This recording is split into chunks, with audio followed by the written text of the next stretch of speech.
Alors, pour continuer notre dessin, il va falloir qu'on ait un peu plus d'informations sur les cotes.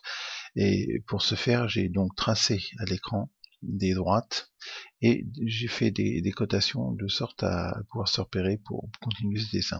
C'est ce qu'on ferait bien évidemment sur un plan papier, hein, on est bien d'accord.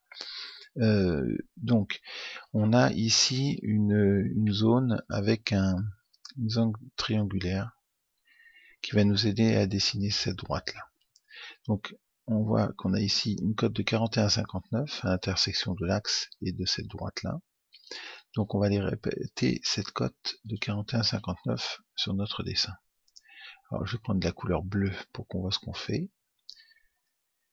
Je clique donc au point d'intersection et je vais rentrer la cote de 41,59. Voilà.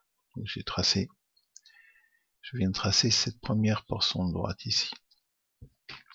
Maintenant, ici on a une cote de 21,1 avec le sommet ici. On va donc tracer cette droite, toujours en bleu, 21,1. 21 points. Voilà. Donc on a nos deux côtés du triangle, celui-ci et celui-là, qu'on a ici. Donc pour le fermer, il ne reste plus qu'à prendre une droite qui passe par les deux points du triangle. Voilà. Ah, c'est une méthode qu'en vaut une autre, hein. Moi c'est comme ça que je l'ai senti. Maintenant, on a ici une cote de 38,74. 38,74, c'est l'intersection donc de cette droite qu'il faut qu'on dessine aussi avec la droite qu'on vient de tracer. Alors 38,74, on va changer de couleur, on va prendre du rouge. Pardon, on va prendre du rouge et on va tracer donc cette cote de 38,74 qui part d'ici.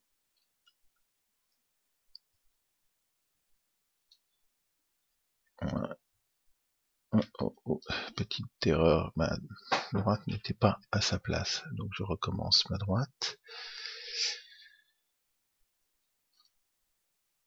Le point ici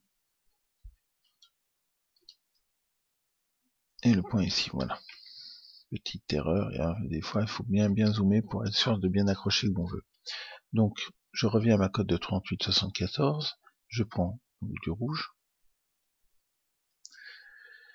je prends l'outil segment et je vais donc à cette fameuse intersection, voilà, et je me présente sur la droite et je vais rentrer 38,74, voilà.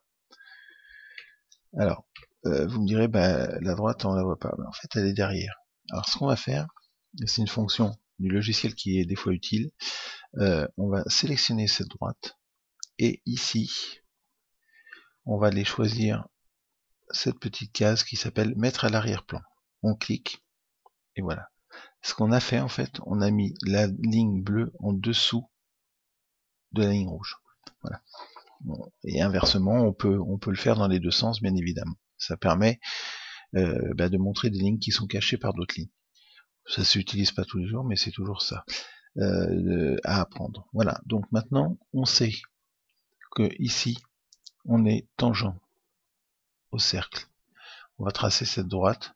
Donc on va partir de notre point qu'on vient de créer, qui est celui-ci, ici, et on va venir tangent ici pour tracer notre droite. Alors, allons-y.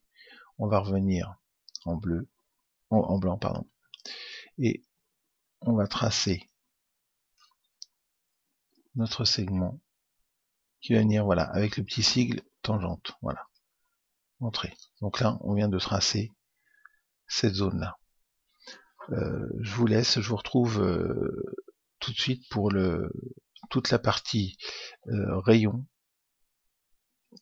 ici et là, voilà. On va faire tous ces petits rayons et on va enlever toutes nos parties de cercle qui ne nous servent pas.